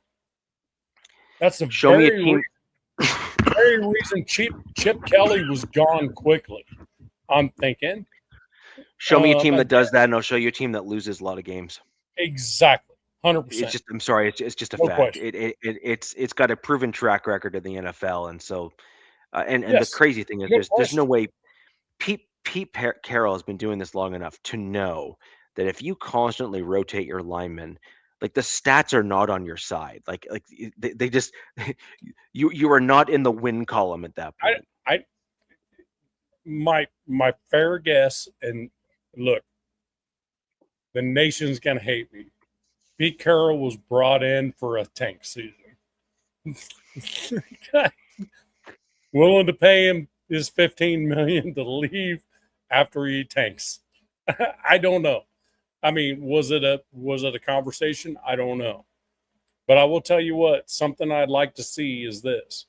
If the rumors are true that JPJ doesn't communicate across the offensive line correctly, I would hope that Tom Brady would have some off time with JPJ to say, here's why. Here's the things you need to do that you're not doing. That in college you didn't have to do. You have to call protections across the line. You know, that kind of stuff. That it's documented that the reason JPJ was not the starting center all year was because he couldn't communicate across the line. But when I watch every video of him as a center, he blows his dude up and then goes over to where the guard's at, blows his dude up, and then looks around to see who else he can blow up. As a center, that's who I want. I mean, what else do you need to do? You don't, unless you have a shitty quarterback that can't call his own freaking protections, like Gino, you know, I mean, for crying out loud, call your own protection. All you got to do is go up and smack your center on the ass and say, I need max protect, you know, and JPJ be like, Cool. Hike it, back up, put my hands up, and push them forward. You know what I mean? I don't It know depends how. on the style, though. So it does depend on the style. So, for example, I remember Gary Kubiak when he was here at the Denver Broncos. He ran that kind of like West Coast kind of offensive shift scheme that Shanahan runs with a few twists and mixes in it. I will tell you that the challenge with that offensive line blocking scheme is if your linemen are not technically sound, as in they whiff on that first push as they're moving over, or if there's a really big, like very big and very strong interior defensive lineman, they can absolutely destroy your offensive game plan because a lot of your scheme and that style depends on that initial movement of the offensive line getting to their blocking assignment on, like, not the first one, but the second one where they actually work on the handoff from one lineman to the other.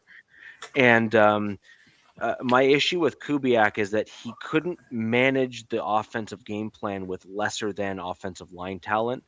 And we really struggled with it through a good portion of that season. Right. And he needed athletic offensive line. Yeah. Because they had to pull all the time. They were pulling all the time. So look, I'm gonna challenge you. Watch videos of JPJ pull as a guard.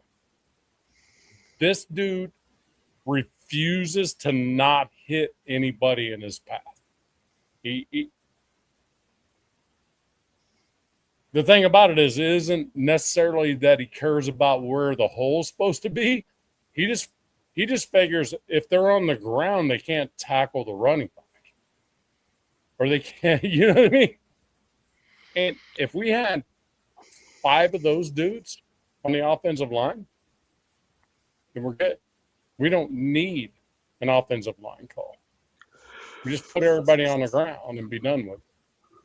You know, look, it's a foregone conclusion, and all Raider fans in here, you're going to hate me forever on this. We are not going to the playoffs next year. It is not happening unless a freaking absolute apocalypse shit happens to the Chargers, the Broncos, and the Chiefs. Which could very well happen. Oh, by the way, and they're probably going to get Tyreek Hill back because I just saw that Patrick Mahomes actually restructured his contract to make room for Tyreek. So just saying. I don't know if it was to make room for Tyreek, but definitely to make room. They're going to be there. We are not anywhere near. Can I answer Matt? He was asking about Zion. Zion. Yeah. Oh, that's not that one. Where did it go? So he was a first-round pick. He played this season. He was about average. He played every game, which is a plus, but he hasn't lived up to the first-round draft pick. Yeah, but he's only been there a year, right? What's that? He's only been there a year, right? No, we drafted him. He's going into free agency. We didn't pick up his 5th-year option. He was a first-round pick. He's our left guard, and they tried to kind of have him play some center in the off season. They really like him. Jim really likes him. The staff really likes him, but if he's trying to get like market or above market, I think it's best to let him walk. Go to another team. Well, think about this for a minute.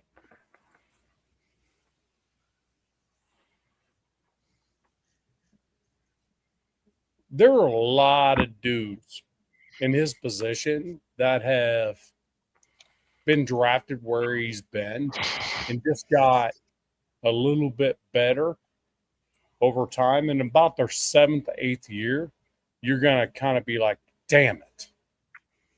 true. Should have kept him. You know, that type of dude. Is he that kind of guy though? He could be. He's very smart. But we've had guys, it just happens, and it's not necessarily been his fault, but both our tackles went down while they were right next to him. And so with the fan base, we're like, this guy is cursed, and we don't need any more curses on this team.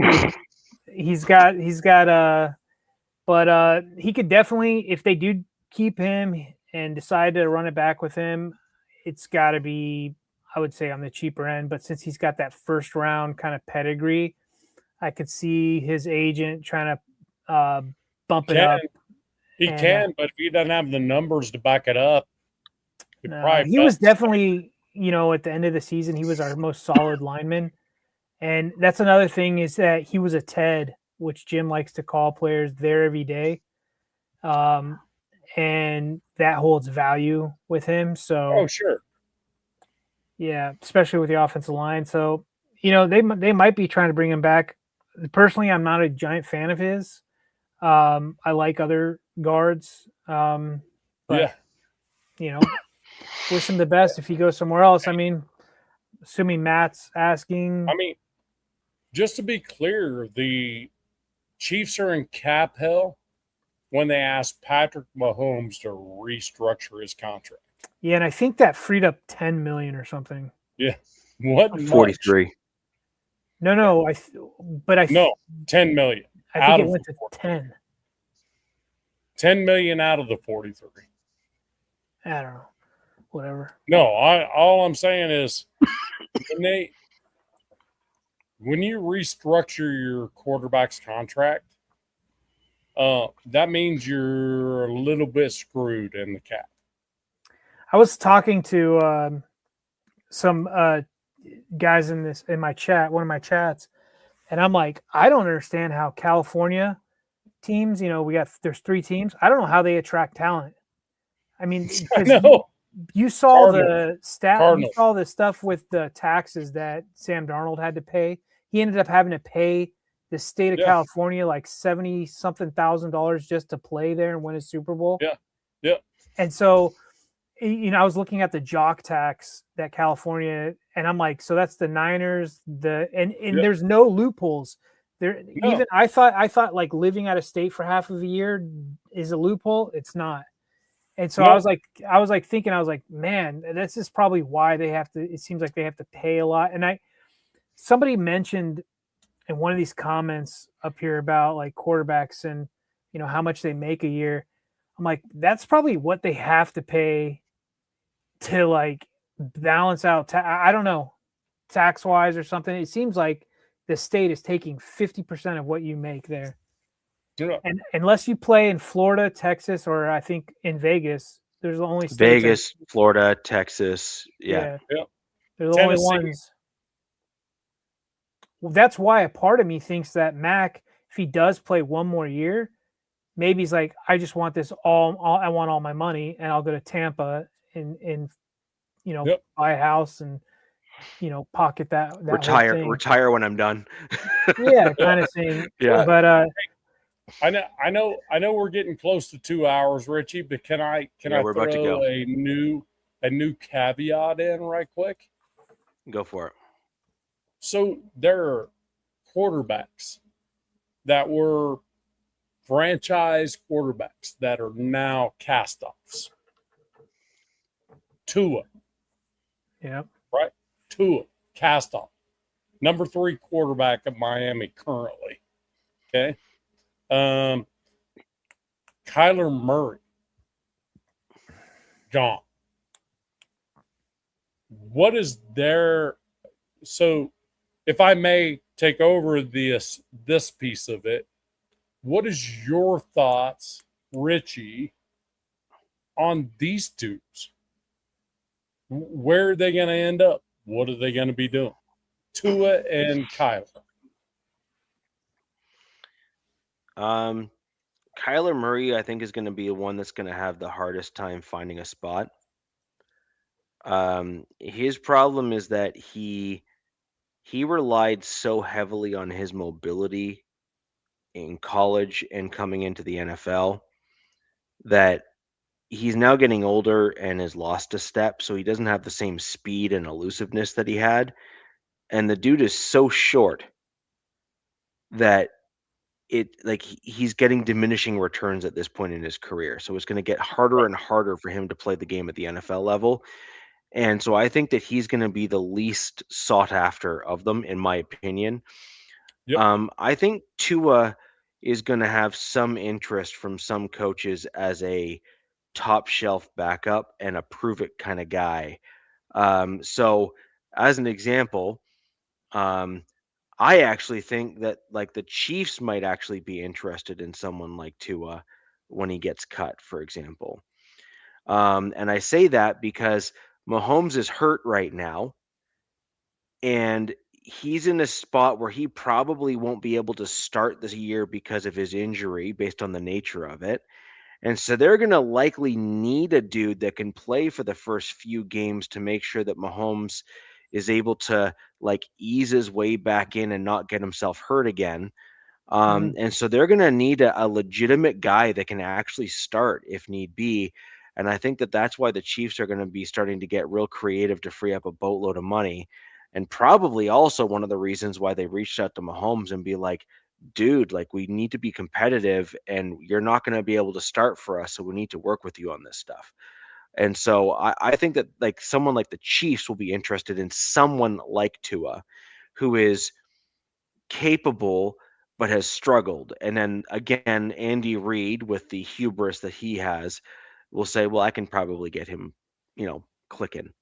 Aren't I the could probably Dolphins figure him. flirting with trying to trade him? But I would assume Oh, no. nobody's taking that Oh, because of no. that They're gonna cut contract. him So outright. they're going to have to eat like a huge Oh, yeah. contract. It's a huge cap hit. Yeah, just massive. I mean, look at what the Dolphins are doing right now. It looked like they just went, we're clean slate.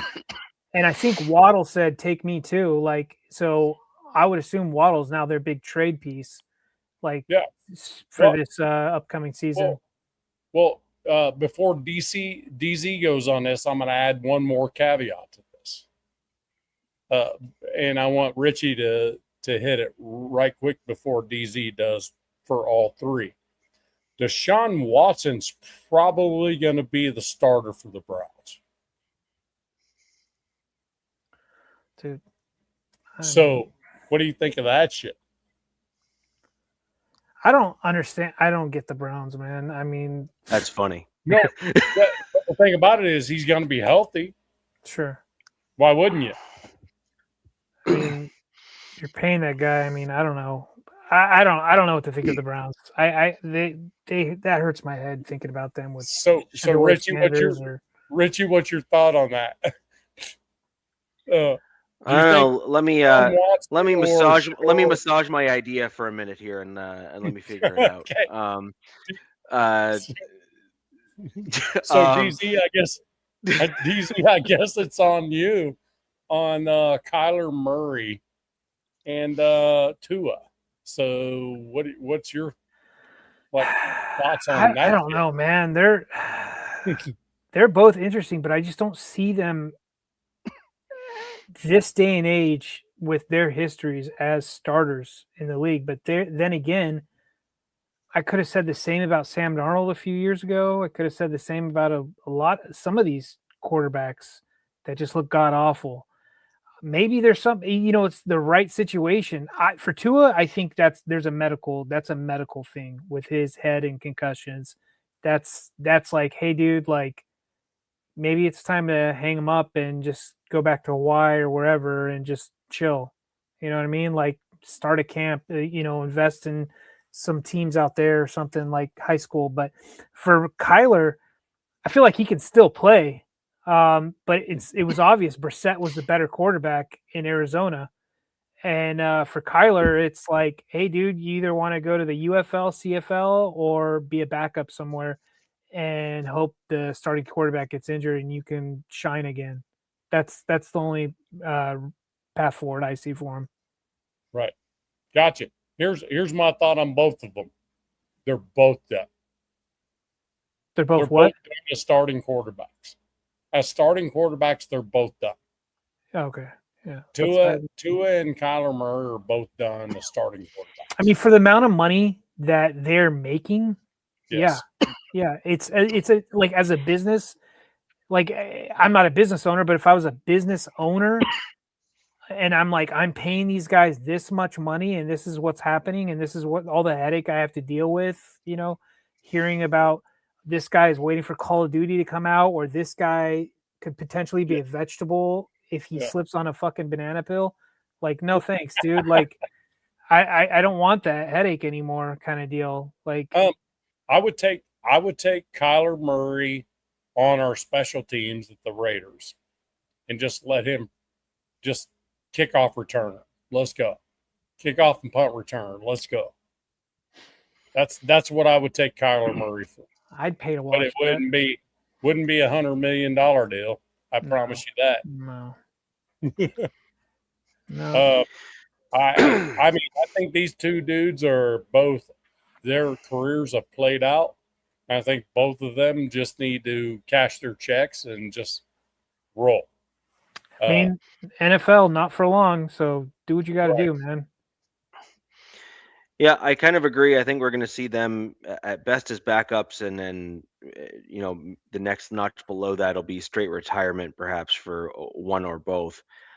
But I think we kind of covered off the kind of general kind of three things and all that good stuff for the show.